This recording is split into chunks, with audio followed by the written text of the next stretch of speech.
गीतसाराय गीततत्त्वाय गीतगोत्राय धीमहि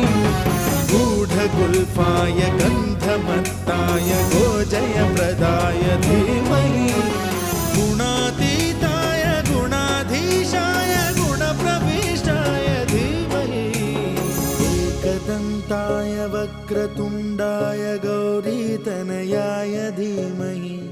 गजेशानाय भालचन्द्राय श्रीगणेशाय धीमहि